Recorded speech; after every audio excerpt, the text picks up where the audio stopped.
Hi, my name is Vena. I'm originally from Rare, but I live in Nandi. I love listening to Today FM. Today FM rocks. Bula, I'm John from Kornabuan, Tafua. I love listening to Today FM. It rocks. Bula, I'm Teopola. Bula, I'm Atlisi. We love listening to Today FM because it rocks in bar.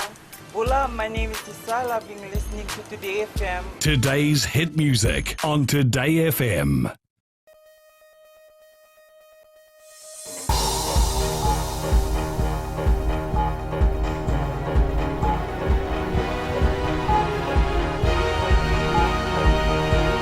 Good evening, I'm Amrita Priyadarshini and this is FPC News.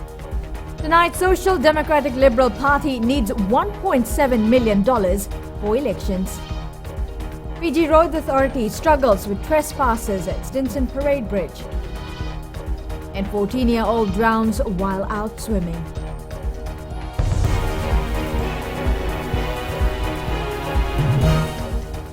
The Social Democratic Liberal Party needs $1.7 million for campaigning and other costs related to the 2018 general elections. Party leader Sitiveni Rambuka, speaking to FPC News from Lambasa, says they are planning fundraisers. Tokasa Renima reports. A year away from the elections, and the Social Democratic Liberal Party is slowly getting into campaign mode. On the board is the fundraising and how we plan to finance the budget of 1.7 million that we have had presented to us by the Finance Committee. New party leader Sitibeni Rambuka says Sodelpa will fight the 2018 elections on a new platform, but they haven't nailed it down as yet. Just getting the party properly set up with the various committees of our management board, dealing with such things as platform formation and formulation. The party has so far confirmed 4 candidates to contest the polls: 2 serving members of Parliament, William Ngawoka and Ratukini William Kiliraki, as well as party member Anna Rechale and Sitibeni Rambuka. As far as we are concerned, no one is an automatic choice. Sitibeni Rambuka admits the loss of party leader Rote Mumukepa and party president Ratu Nengama Lalabalabu could mean the loss of votes. He says the party will just have to campaign harder because Rote Mumu and Ratu Nengama had good support as paramount chiefs. Tokas Renima, FBC News. Classes at Queen Victoria School will not resume from Tuesday as the school week begins. This has been confirmed in a statement issued by the Ministry of Education. Education Minister Mahendra Reddy says normal classes at the school will resume from 30th January. The school sustained extensive damage during Tropical Cyclone Winston, and although the building has taken shape, Dr. Reddy says they are looking at minor structural amendments. He says they do not want to compromise the safety and well-being of students. Students have been advised to come in for enrollment on the 26th and the 27th of this month. Residents near the Nayalayala water catchment in Kalambu, Nasinu are in shock after 14-year-old Tevita Seru disappeared while swimming with a friend. Tokasa Renima visited the community today and files this story. This is the popular swimming sport where Tevita Seru drowned on Friday. Sirelivola lives nearby and rushed to the scene after his son informed him that 14-year-old Tevita had gone missing. Walla then joined a police team in search for the teenager. I heard that a boy was missing, so I asked my son if he knew the boy. My son said that Tevita was his friend. I joined the police and 3 other boys who were at the scene in search of Tevita. Walla says while the stream may look small, but even he struggled against the current while in the waters. It took him 3 attempts before he was able to retrieve Tevita's body. When I dived into the water, the current was strong, but I managed to grip the body, especially his hand. I then carried him up and gave him to the police. He was the missing boy. Pictures of the deceased lying next to the stream were loaded on social media yesterday and have been shared multiple times. Police spokesperson Ana Naisoro says this is disappointing and is disrespectful to the victim and his family. Naisoro says the way some social media users have lost their sense of empathy and compassion for others is beyond belief. Tokas Renima, FBC News. The Fiji Commerce Commission will now look into the retail price of second-hand vehicles in Fiji. Chief Executive Joel Abraham says they have received complaints on unreasonable prices charged by certain traders. Kelly Vadala reports. Car dealers will now have to provide a list of their sales data to the Fiji Commerce Commission for analysis of prices. So rather than waiting for consumers to come to us and lodge complaints that they have been exorbitantly charged, what we want is we want to do an analysis on our own and see if there is a case of exorbitant prices. Now, that being said, it should be important to note that motor vehicle sales, the prices are not controlled by the Commission. However, in the interest of consumers, we will monitor it, and should we note breaches, then of course it will go through our normal investigation process. Trade Minister Fayaz Koya says the issue will be closely monitored and consumers should also be careful about the type of vehicle they purchase. We have recognized the problem, and that was the start of recognizing the problem, that we publish it. But the consumer himself and herself needs to be aware that this is transpired, or have a look at who is ripping people off and who's not. And FIRCA has its own ways of dealing with it at the moment. So it's something that will be constantly looked at. The Commerce Commission will also take action if they find car dealers breaching the law. Kelly Vadala, FBC News. Fiji Roads Authority has turned to police and the Suva City Council to stop fishermen crossing underneath the Stinson Parade Bridge. Despite barricades, warning signs and awareness, people are still entering the demolition site. Pranita Prakash has more. Fiji Roads Authority Chief Executive John Hutchinson is worried someone could get seriously hurt or even lose their life. This entire site is a no-go zone. We've put warning signs up. We've attempted to barricade off the approaches, but unfortunately fishermen are being very creative as to how they're getting through. Hutchinson says they are working with the authorities to ensure that the demolition process continues without any mishaps. We're working closely with the police and the Suva City Council to stop that, because that's actually they're putting themselves at risk if they come into that site, because if something happens to drop off that bridge whilst we're demolishing it and falls on them, then unfortunately they will probably die, and the FRA and the contractor really can't be held accountable for that. However, fishermen and nearby vendors insist they are crossing with caution and steering clear of the active work sites. The Stinson Parade Bridge has been closed for almost 4 years now as contractors build an entirely new bridge. Work is likely to be complete by 2018. Pranita Prakash, FBC News. In the news ahead, farmers welcome new dairy institute. And successful Fijian profiles a local girl in the US military. Stay with us.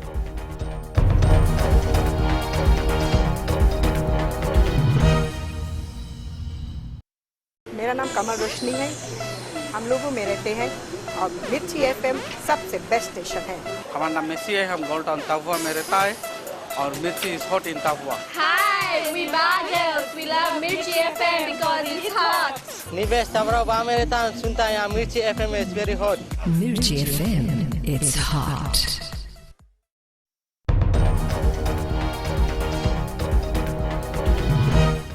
Welcome back. You're with FBC News. With the visible impact of climate change in the region, Minister for Industry and Trade Fayaz Koya says people need to be responsible with their use of fuel. After the announcement of fuel price increases effective today, Koya says fossil fuel is a cause of global warming. Fuel is a significant contributor to carbon emission, climate change, etc. And the impact of climate change poses a larger threat to small island developing states as ours. And as was seen with Cyclone Winston and the devastation it caused. Therefore, we need to assist the lead to fight and combat climate change by being responsible in the use of our fuel, amongst other things. The establishment of a modern dairy farm at Koranivia in 6 months has given hope to present dairy farmers that young people will be encouraged to enter the industry.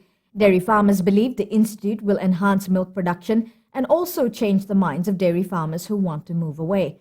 Savara Tambua has more.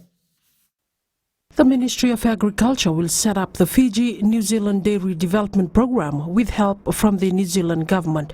Dairy farmers are pleased as it will be a second chance for younger farmers who opted for other agricultural activities. We don't have replacement farmers. The farmers of my age are retiring now, and nobody is there to fill that gap. So with that training and proper training coming out of that college, or even the farmers who are interested, it's a good idea. Of course, yes. They will get better knowledge of how to doing things and new ideas, instead of getting primitive way of doing and still following the same old system passed on from their generation to generation. Deputy Secretary Urewe Mbuta says the new facility will improve production and reduce the high import bill for milk. So before we bring in the dairy farmers, we need to show them this is the latest structure, this is the most suitable one, this is the cost-effective way of doing it, and this is the most efficient way of doing things in order to improve milk production. So we are working towards that in close collaboration with the New Zealand government on the type of designs that needs to be made and the other technical activities that needs to be in place as we progress in the implementation for the dairy development programs at the Koranivia Research Station. Wembuta has confirmed the groundwork has already started with consultants from New Zealand now looking at some technical areas. Sabara Tambua, FBC News.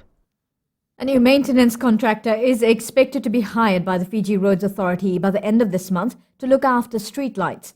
The FRA maintains 200 streetlights on a monthly basis, with a total of 8,800 streetlights under its asset portfolio. Chief Executive John Hutchinson says he's aware that faulty streetlights have led to frustrations among road users. Prime Fiji had the maintenance contract. That contract expired on the 31st of December. Okay. Right now, we have no maintenance contractor in place. We have put out to market 7 replacement tenders. These tenders close actually next week. And what we have done is break up the prime maintenance contract into 7 smaller contracts, and the aim there is to encourage smaller local Fijian companies to participate in the marketplace, and we will look to let those contracts. She's made her mark in the United States military, working with the Air Force for more than 17 years. In our Successful Fijian segment tonight, we talk to Fiji-born Doreen Prasad, whose ideal of follow your dreams has led to a distinguished career, allowing her to give back to her country of birth. Maggie Boyle was in Florida in the United States and filed this story. Successful Fijians is brought to you by the Fiji Development Bank, your partner in progress.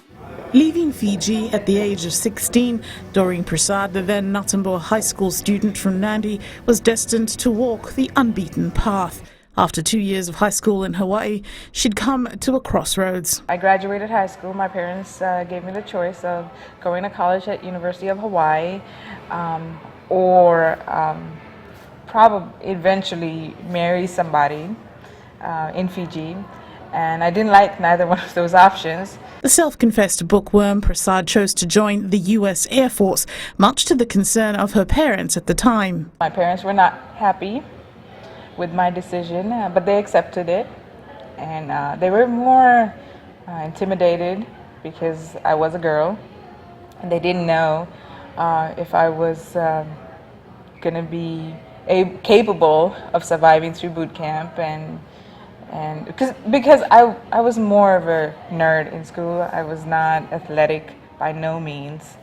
Prasad has worked her way up the military ladder and is the only Fijian native to work in the US Inspector General's office. After command and control, doing that, I got picked up for this position, and it's the Inspector General's office.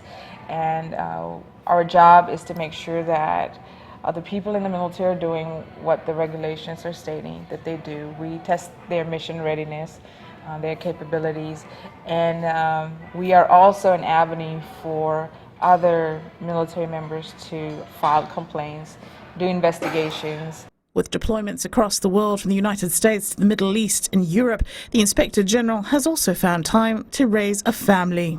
Working a full-time mom and being deployed multiple times. I served in Kuwait and in Iraq, and being overseas does add to the stress of the job. But I have a very supportive husband, and my two girls, I have a 10-year-old and a 4-year-old, are very understanding and supportive, and you just balance things out. And if that wasn't already enough on her plate, Prasad started Agape Life Outreach, a non-profit organization focused on supporting children in Fiji. As of right now, it's giving opportunities to high school grads in Fiji to attend University of South Pacific or a online university in the United States. And we have had 2 graduates so far, and 1 is currently enrolled in the online university. Among her philosophies in life, Prasad says, don't settle, follow your dreams, and know that the limit is beyond the skies. Maggie Boyle, FBC News. Successful Fijians was brought to you by the Fiji Development Bank, your partner in progress. Coming up in sports, PM recognises Ben Ryan's efforts during the FRU Awards. And Fiji's Sevens team awarded Best Team of the Year. This and more coming up.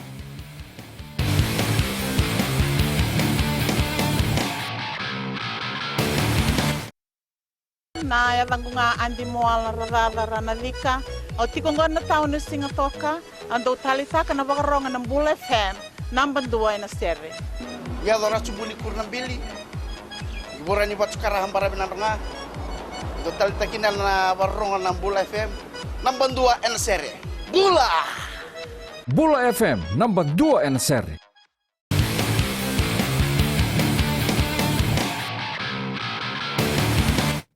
Welcome to FBC Sports.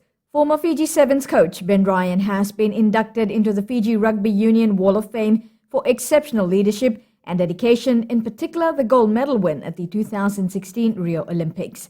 While speaking at the awards last night, Prime Minister Varenga Bainimarama recognized Ryan, saying without his support, there would be no possibility of claiming the gold medal in Rio.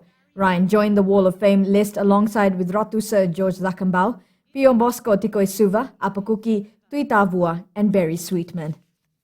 I know I speak for every Fijian when I express my sincere thanks for all your efforts. What you have helped Fiji achieve will never be forgotten, and you will always have our gratitude. Fiji Rugby Union has introduced honour caps for players selected into the Flying Fijians. Chief Executive John O'Connor confirmed this at the awards ceremony last night. Rugby caps are a tradition in the 15s code, awarded on debut and when players make their 50th and 100th international appearances. Melitavanga reports. The first 3 senior 15s players who will receive honours caps have played more than 50 tests for the Flying Fijians. Start with Nicky Little, has played 71 test caps.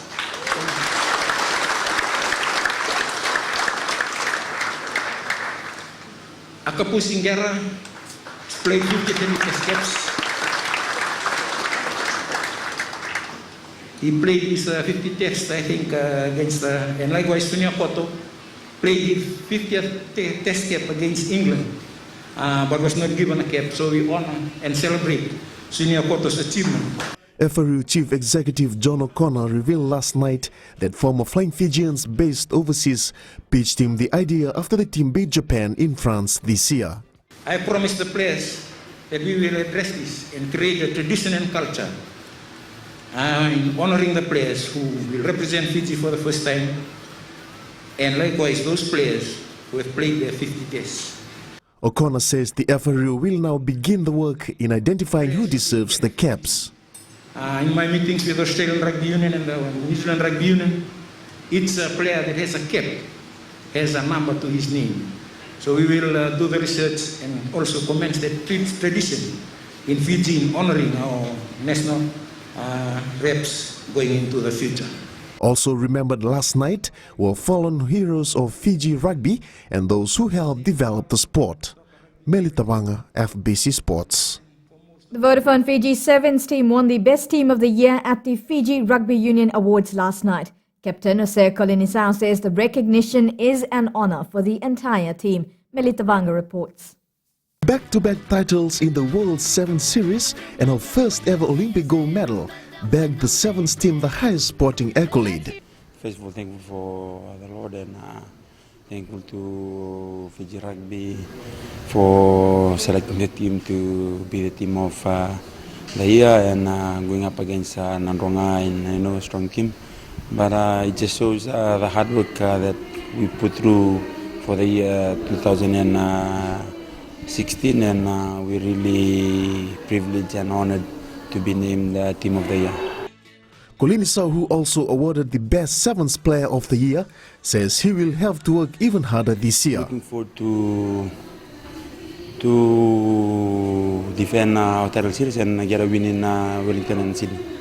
Fijiana Sevens captain Ana Rongida won the Best Female Player of the Year award, says being recognized for what they've done for the country is an amazing feeling.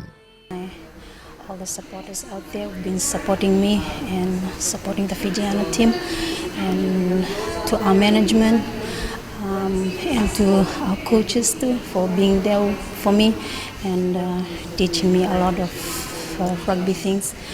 Nandrongo and Flying Fijians rep Eremasi Randronro, who won the 15th Player of the Year award. Leilani Burns won the 15th Female Player of the Year. Serupepeli Uru of Ratu Kandavulevu School is the secondary school's Player of the Year, while Nandronga's Esala Naunga took out the Coach of the Year award, to name a few. Melitawanga, FBC Sports. Fiji netball coach Vicky Wilson is happy with the performance of the under-21 netball team throughout the Digicel Punjis Youth International Series last week. This is after the Baby Pearls beat Samoa 48-42 in the third and fourth round playoffs yesterday. The Australia side upset the world champion New Zealand 52-43 to win first place last night at the Vodafone Arena in Suva.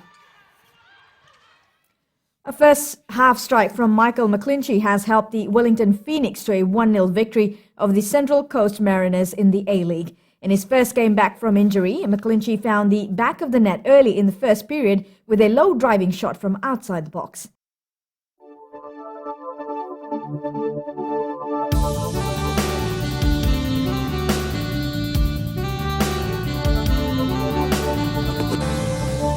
Generally, the weather was fine throughout the country today.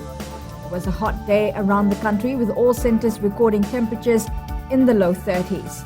Now, for tomorrow's forecast, it will be fine conditions in the morning, giving way to possible thunderstorms towards the evening. As for Tuesday, fine apart from brief showers of the eastern and interior parts of the larger islands. Afternoon or evening showers are expected elsewhere. Southeast winds 10 to 15 knots, and you can expect moderate seas. Recapping the main stories. Social Democratic Liberal Party needs $1.7 million for 2018 general elections. Queen Victoria School to open late to put in finishing touches. And police concerned with pictures of drowning victims circulating on social media. For these stories and others, tune in daily to our sister radio station, Gold FM. On to this week's poll question, and it was, are you looking forward to the end of daylight savings? And coincidentally, daylight savings ended today. We'll have the poll results tomorrow evening. Now you can send us newsworthy pictures and videos on email citizens@fpc.com.fj or share it with us via our Facebook page FPC News. You can also follow and tweet us your news tips at FPC News or simply hashtag FPC News. That was FPC News. I'm Amrita Priyadarshini. Good night.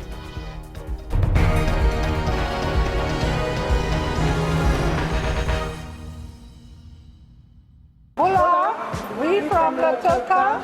We love listening to Gold FM, only the classic hits. Hola, my name is Kanto. I'm from Ba. I love listening to Gold FM, only the classic hits. Mula Fiji, my name is Florence Ratu. I'm from Corner Number 1 in Tavua, and I love listening to Gold FM, only the classic hits every day and all day. Hi, my name is Anna, and I'm from the soccer crazy town of Ba. I love listening to Gold FM, only the classic hits. Gold FM, only the classic hits.